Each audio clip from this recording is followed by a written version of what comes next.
Alors, on aborde donc un nouveau cours. C'est celui donc sur le second principe de la thermodynamique. Alors, on va tout de suite commencer par des postulats en fait. Voilà, donc le second principe voilà, passe par donc, 3 postulats et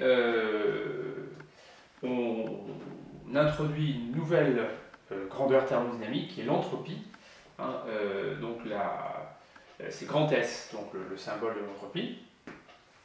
Alors le postulat 1, donc simplement je dirais c'est pour mémoire, il n'est pas votre programme. Donc à tout système thermodynamique, donc à l'équilibre, on peut associer une fonction d'état, une fonction des états thermodynamiques, c'est l'entropie, grand S. Les variables naturelles de l'entropie, c'est U, l'énergie interne, et V, le volume. Et pour un système sans cloison, c'est-à-dire la pression est la même partout, la température est la même partout, mais il peut être diphasique. L'entropie vérifie alors ce qui s'appelle l'identité fondamentale de la thermodynamique, à savoir donc la dérivée partielle de S par rapport à U à V constant, c'est 1 sur la température, on verra ce qu'on entend par température, et la dérivée partielle de S par rapport à V à U constant, c'est pression sur température. Alors ça nous permet simplement, voilà, avec cette égalité, d'avoir l'unité. L'unité de cette dérivée partielle, c'est comme une dérivée normale, donc ça fait une dimension physique de S sur des joules égale 1 sur de la température. Donc voilà, l'unité de l'entropie sont des joules par Kelvin. Alors, deux postulats donc, qui vont nous servir maintenant. Postulat 2, l'entropie S est une grandeur extensive. Voilà, donc comme pour l'énergie interne. Et donc on utilisera ce postulat comme pour l'énergie interne. C'est-à-dire que S de sigma 1 union sigma 2, c'est S de sigma 1 plus S de sigma 2, si sigma 1 et sigma 2 sont deux systèmes disjoints, comme pour U. Et troisième postulat, donc l'entropie d'un système évoluant de manière adiabatique ne peut que croître. Voilà, donc le delta S pour un système évoluant donc, de manière adiabatique, voilà, est positif ou nul. On va voir que voilà, il y a une subtilité entre le strictement positif et le égal à 0. Voilà, donc c'est deux derniers postulats à encadrer. Alors, contenu physique donc, de cet ensemble de postulats qui constitue donc, le second principe de la thermodynamique.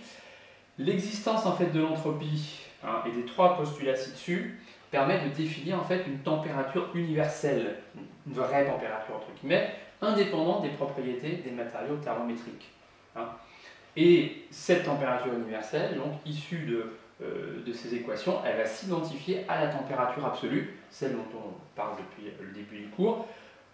La température absolue est définie initialement à partir des propriétés des gaz dans la limite des pressions nulles, mais voilà, c'est la température absolue telle qu'on l'a définie au départ, elle ne dépend pas des propriétés d'un gaz particulier, mais elle dépend quand même des propriétés des gaz. Et là, en fait, on s'aperçoit qu'elle est totalement universelle. Alors en fait, qu'est-ce qui se passe? Si on considère ces deux équations, de dérivée partielle, et bien en quelque sorte, en fait, on a deux inconnus en réalité, c'est-à-dire c'est l'entropie et la température.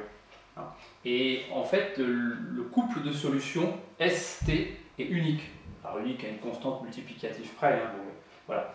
Donc ce couple ici est unique. Voilà, c'est ce qui permet de définir à une constante multiplicative près une température. Voilà. Enfin, disons une grandeur. Voilà. Et en fait, on va s'apercevoir que cette grandeur T ici, avec le postulat 3, elle possède les propriétés d'une température. C'est-à-dire qu'elle va s'égaliser entre des systèmes à l'équilibre thermique. Voilà. Alors cette grandeur donc, a été inventée par Rudolf Clausius en 1865, à la suite en particulier des travaux de Sadi Carnot, qui portaient sur les moteurs thermiques. Voilà. Et ensuite, donc, Ludwig Boltzmann a ensuite donné une interprétation statistique microscopique. Voilà. Et je dirais qu'une formulation moderne a ensuite été construite, voilà, que vous trouvez dans le livre dont je vous ai mis ici la référence, qui est, bon, au dire de l'éditeur, le livre le plus cité, le livre de thermodynamique le plus cité dans les publications. Voilà. Et qui fait un petit peu quand même référence. Voilà. Alors, ce que vous avez à savoir, c'est simplement donc, les expressions de l'entropie, appliquées comme ça. Alors, à partir de l'identité fondamentale de la thermodynamique, si vous avez, c'est un calcul qu'on peut faire, ça ne présente pas d'intérêt majeur, mais si vous avez l'équation d'état d'un système, D'accord? Et vous avez l'expression de son énergie interne en fonction des paramètres d'état. Donc c'est deux choses qu'on a manipulées, je dirais, assez souvent. En fait, hein, donc si on admet, je dirais, que la température qui est ici, c'est la température qu'on connaît, hein, température absolue. Bon. Ensuite, on peut résoudre ça, hein, voilà, et on peut trouver l'expression de S. Alors, pour un gaz parfait, qu'est-ce qu'on trouve? S, alors je vais l'exprimer non plus en fonction de U et V, mais en fonction ici de P et V, hein, pression-volume. C'est N, nombre de moles du gaz, hein, R, constant des gaz parfaits, gamma moins 1, donc le gamma, c'est le rapport CPM sur CVM, hein, c'est le rapport des capacités calorifiques, ln de PV puissance gamma. Alors, cette expression, c'est à une constante près, hein, ce qui fait qu'on ne peut accéder qu'à des différences d'entropie. Voilà, d'accord? Alors ici, je l'ai mis en fonction de ces deux variables d'état, PV. Vous pouvez bien sûr exprimer cette entropie d'un gaz parfait en fonction de n'importe quelle autre coupe de paramètres, hein, T et V, pression et température, etc. Il suffit bien d'utiliser l'équation d'état et puis de changer ici voilà, le couple de paramètres, hein, de passer de PV aux deux autres couples. Voilà, alors pourquoi j'ai choisi celui-là? Parce qu'évidemment, vous voyez ce qui apparaît ici, apparaît PV puissance gamma. Hein, donc exactement la même expression qu'on retrouve dans l'équation de Laplace. Voilà, donc pour le gaz parfait, voilà l'expression, donc celle-là est à savoir. Pour une phase condensée incompressible et indilatable qui est dans notre programme, et même si elle n'était pas indilatable, hein, simplement les phases condensées incompressibles, on a S, donc qui dépend plus de la température, parce que la pression n'intervient plus. C'est MC, ln de T, toujours plus constant, donc M c'est la masse de la phase condensée, petit c c'est la capacité calorifique massique, voilà, donc S égale MC, ln de T. Voilà donc pour ces expressions. Alors, la suite. Donc, ensuite, alors ce qu'on va faire, hein, on va faire des bilans anthropiques simples, pour l'instant simples, c'est-à-dire qu'on ne va pas faire intervenir le thermostat.